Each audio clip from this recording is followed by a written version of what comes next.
So this is Escape from Horrorland, which is book 11 in the Goosebumps HorrorLand series by RL Stine.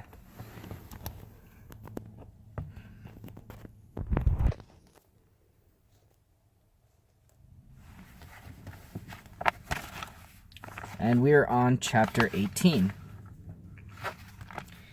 We walked slowly, following the hedge walls. Tall, leafy trees overhead blocked the light from the sky, making it as dark as midnight. The passage was so narrow, we had to walk in single file. "Watch out, it turns here," Matt called from the front of the line. The ground beneath us was soft and damp. My sneakers sank into the dirt. I had to keep raising my knees to pull them out. I was nearly at the end of the line, right behind Luke. I walked carefully and kept my shoulders hunched. The long, pointed thorns poking out of the hedge walls looked very sharp. "Careful, it slants down," Matt called. His voice sounded far away, muffled by the thick hedge walls. "How long is this thing?" Robbie called. We made another sharp turn. "Are we walking in circles?" Sheena asked from behind me. My heart was pounding, making a fluttery feeling in my chest. I wiped sweat off my forehead with the sleeve of my top. We turned again. The darkness seemed to deepen. I could barely see Luke in front of me. We found ourselves in a large square area. Nothing there, just empty space. "How do we know we went the right way?" Boone asked. "We don't know," Carly Beth said. "It's a maze, right? We just have to keep exploring till we find the way out." "But it's totally dark," Sabrina said. "We could wander around in here forever." "Just keep walking," Matt said. "We're okay so far, aren't we?" We followed the hedges to another square area. My sneakers stuck in the mud. I tried to pull it out, but it wouldn't budge. "Hey!" I let out a cry as both of my shoes started to sink. "It's muddy here," Michael called. I think I'm stuck," Robbie said. "Oh, yuck, the mud is way soft," Abby cried. I bent down to pull one sneaker free and gasped. The mud seeped over my ankles. I was sinking fast. It's like quicksand," Abby cried. "Oh, help!" I felt the mud rise up on my legs, thick and wet. It felt so cold. I slapped at the mud and it stuck to my hands like cold pudding. My knees were covered. I couldn't move my legs. Through my jeans, I felt the cold mud wrap around my thighs. Kids began to scream and cry out for help. Ahead of me, I saw Billy reach for the hedge to help pull himself out. But he screamed and jerked his hands back as thorns cut into his skin. "We're going to drown in this mud," Michael cried. "Don't move," Carly Beth shouted. "The more you move, the faster you sink." "We have to move," Julie cried. "If we don't move, we'll just go under slower." "It's like it's alive," Billy screamed. "The mud, it's pulling me. I can feel it pulling me down." Fear choked my throat. I sucked in a shuddering breath. The cold mud was sliding over me. Soon it would be packed around my waist. I slapped at it again, tried to push myself up, but my hands sank into the thick, cold goo. Kids were screaming and struggling. "Help! Somebody help pull me up! It's so thick, like cement. Grab onto me. Maybe if we both pull." I forced myself to breathe. I hugged myself, trying to stop my body from shivering, trying to hug away my fear. "Luke!" I called to my brother. I reached out for him, but he was too far away. The mud had reached his waist. He held his hands high above his head. He was twisting and squirming, trying to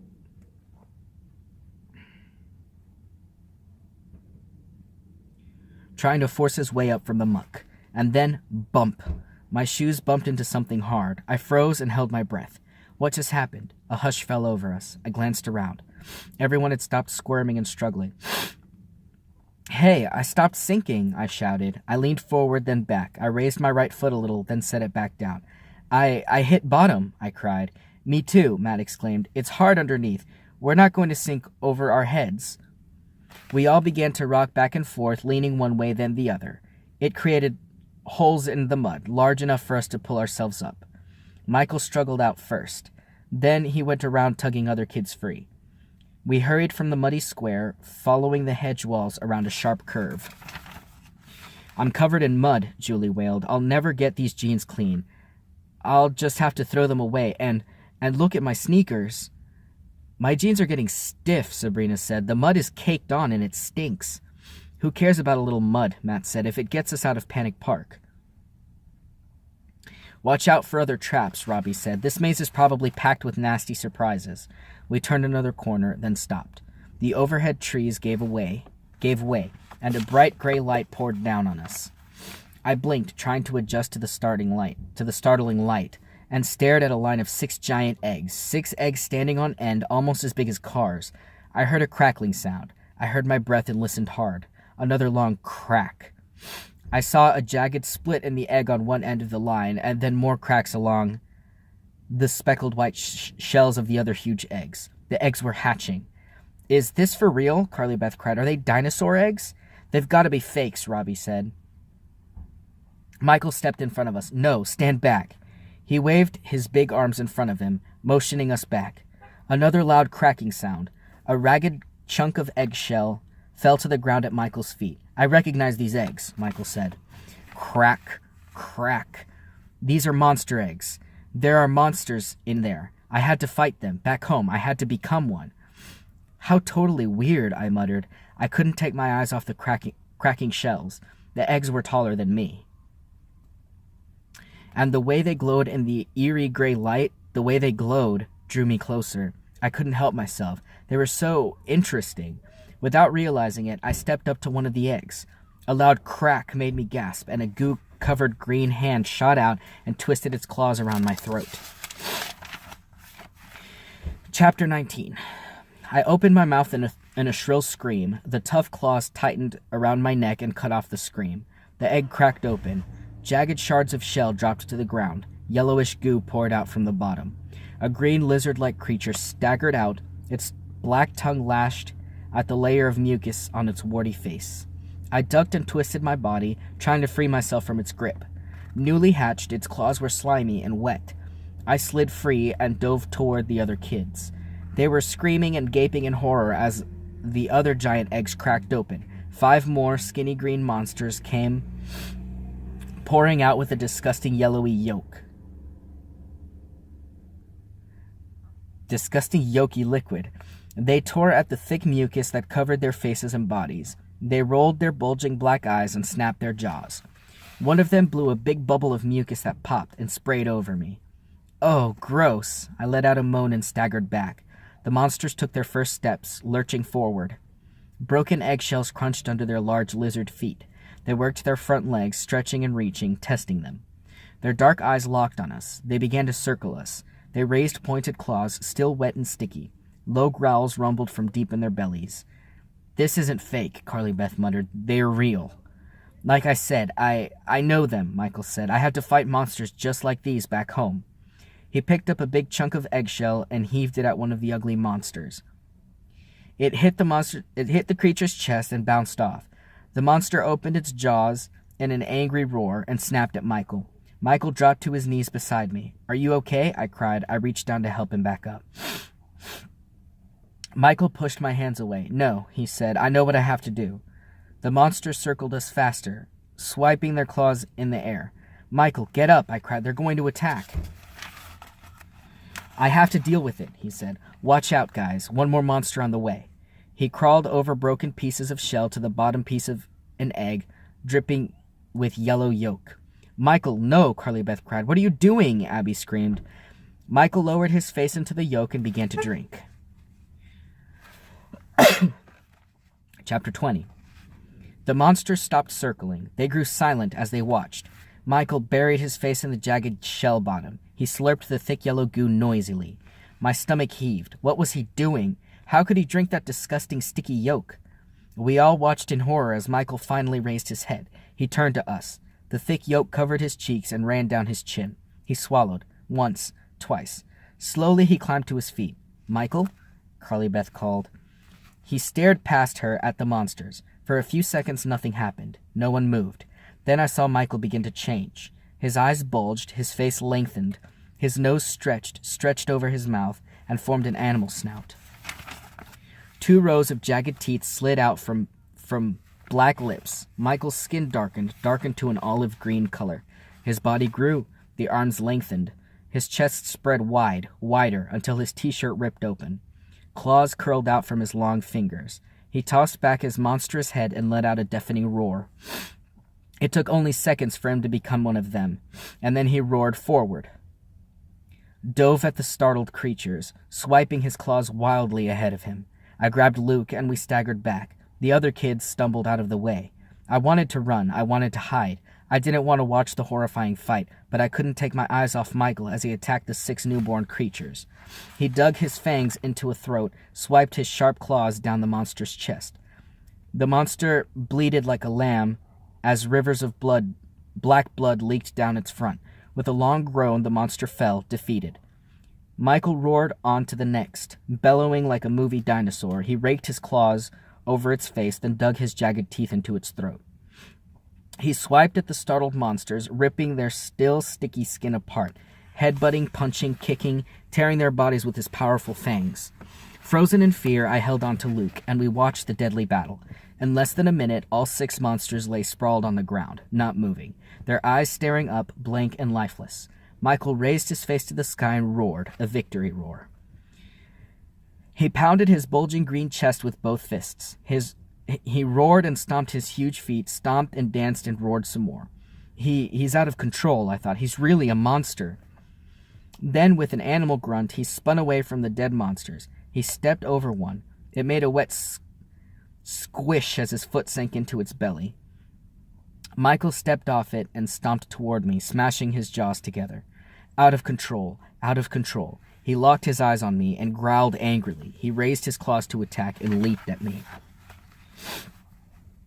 Chapter 21. No! I uttered a terrified shriek and dodged to my right. I lurched so hard I fell and landed on my side. I heard the other kids screaming. Gasping in horror, I spun around. It took me a few seconds to realize that Michael wasn't attacking me. He leaped past me to the broken egg, dropped to his knees, lowered his head, and once again began noisily lapping up the yolk. It sounded like a dog at its water dish. He groaned as he sucked down the thick, sticky goo. When he finally raised his head, he was Michael again. Blinking, he rubbed goo from his eyes. He climbed to his feet and wiped his chin with his torn t-shirt. He let out a sigh. Sorry about that, he said. He grabbed my arms and helped pull me to my feet. His hands were sticky from the egg yolk. That happened to you before? I asked. He nodded. I'm still part monster. Can't seem to get rid of it. Matt pointed to the dead monsters at our feet. Maybe being part monster is a good thing, he said. Our shoes crunched over the broken pieces of eggshell as we started to walk. Matt and Michael led the way, following the tall hedge walls. The charcoal-colored sky above our heads provided the only light. A flock of shadowy birds, cawing loudly, soared over our heads.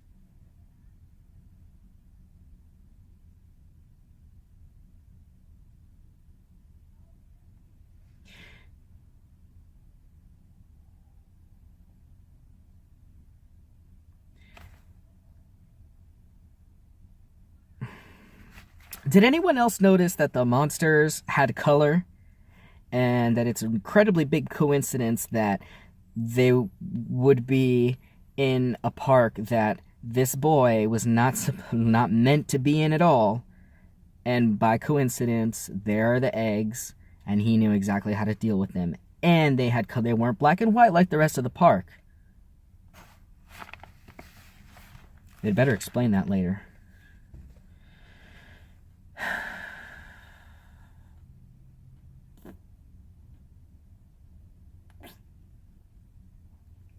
Probably more crows, Luke murmured. He turned to me, and even in the dim light, I could see the fear on my little brother's face. Lizzie, how do we know we're going the right way? How do we know this maze leads out of Panic Park? The same questions were frightening me. I didn't know how to answer him. The ground grew hard. A cold wind blew over us. We came to another split in the hedges. 2 paths, each leading in a different direction. I could see only darkness down both paths. Which one? Matt asked, scratching his head. Maybe we should split up, Boone said. Some of us go this way, some go the other.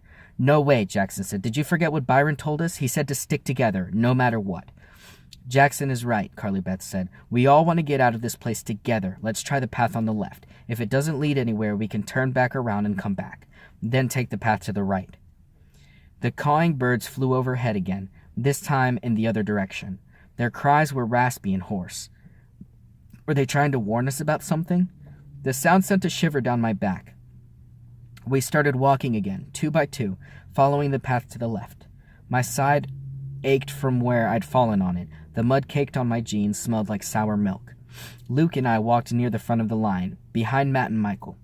Michael kept muttering about the monsters. How did they get to Panic Park, he wondered. I defeated them all back home, so how could they follow me here? Matt opened his mouth to answer, but he didn't get a word out. A girl screamed behind us. I turned and saw that it was Carly Beth. She pointed straight ahead and screamed again. No, I don't believe it. I squinted hard in the dim light, and the masks slowly came into focus. A line of ugly masks, monstrous-looking human faces floating in the air. At first, I thought they were dangling from a rope or wire, but as we took a few steps closer, I saw that they were floating free, rising and falling like saggy helium balloons. Oh no, Carly Beth wailed. Don't you see? These things, these horrible things, are all following us. First Horrorland, now here. Okay, now we're getting somewhere. We stopped a few feet from the masks and gazed up at them. Their deep, empty eye holes appeared to stare down at us. Their fat, rubbery lips bobbed up and down. The faces were hideous, warty and fang-toothed, stringy hair standing straight up, the cheeks puffy and fat, red sores on the foreheads, cuts and wounds and stitch marks. Halloween masks? Julie asked quietly. No, they're alive, Carly Beth said. And as she said it, the masks began to speak. They made jabbering sounds and deep, rumbling voices, so low I couldn't make out the words. The rubbery lips bounced up and down. The empty eyes gazed blankly down at us. Their eerie voices were a rumble of grunts and groans. Matt took a flying leap and tried to grab one and pull it down, but it shot up out of his reach. That seemed to make the masks angry. They began jabbering louder, their lips bobbing faster, cheeks puffing in and out. You can't help me, Carly Beth said, her voice trembling. I have to deal with them. Her friend Sabrina pulled her back. Carly Beth, no.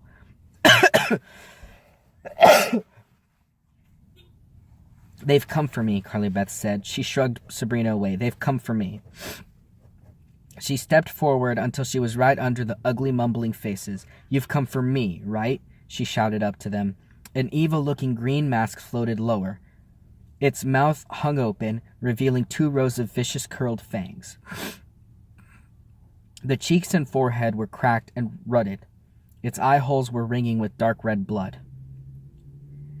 The haunted mask. You've come for me, Carly Beth repeated, saying it almost like a chant. You've come for me. Carly Beth, don't, Sabrina screamed. Too late. You've come for me. You've come for me. Sabrina grabbed the ugly mask from the air and pulled it down over her head. Chapter 22. Carly Beth, no, take it off, Sabrina screamed. She dove at Carly Beth and grabbed for the mask, but Carly Beth twisted out of Sabrina's reach.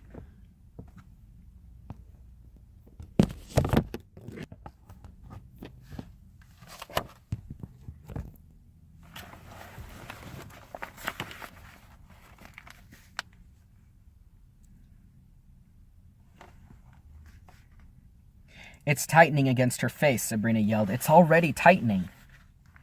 Yes, I could see the green mask stretching over Carly Beth's cheeks, tightening under her chin. We all stood and watched in horror. We didn't know what to do. We knew this was a foe Carly Beth and Sabrina had faced back home, but we had no idea what would happen next. The ugly mask appeared to melt against Carly Beth's face, melt right into her skin, and then the disgusting mouth hole with its curled teeth dropped open, and Carly Beth let out a roar, an animal roar, not a human sound, a cry of pure evil. The booming roar sent a chill to the back of my neck. My muscles all tensed. Carly Beth raised her masked face to the sky and roared again. I pressed my hands over my ears. I knew the horrifying cry didn't come from Carly Beth. It came from something evil, something screaming out its rage. The other ugly masks froze in midair. The haunted mask was Carly Beth's face now. It had wrapped itself around her until it became her. The rubbery fanged mouth was her mouth. Her eyes peered out at us angrily through the rings of dark-caked blood.